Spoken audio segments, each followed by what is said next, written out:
really tied up in image and spectacle. It's a place where one's own kind of performance of the self even supersedes one's primary experience of being in a place. I'm Maia Chao. Studies for American Idol presents choreographic elements from American Idol, which was an hour-long live performance that took place in Times Square.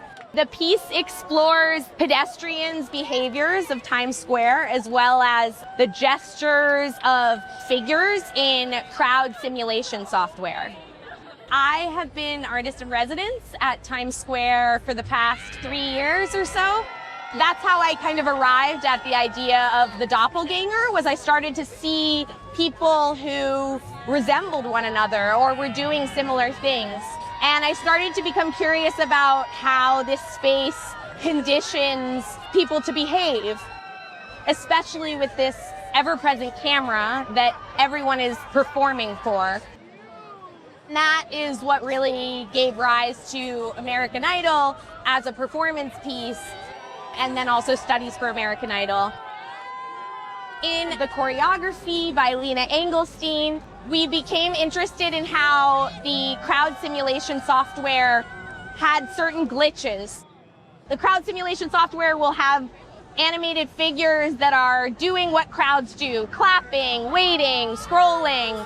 If you zoom in on their gestures, you begin to notice that some of them don't quite make sense, like their hands aren't fully touching when they clap. You'll see several of those doppelgangers moving through a series of loops and movements that get codified. It's wild to see my work in Times Square. Shout out to Ty Burdensky, who shot this work. It's incredible to see this piece that emerged from watching people as they are in the plazas. It became an incredibly expansive group project. Times Square is a place where our contemporary condition is really magnified. The ways our attention is shortening and fracturing. I think American Idol and Studies for American Idol attempts to sit with the beauty and the suffering of our contemporary condition.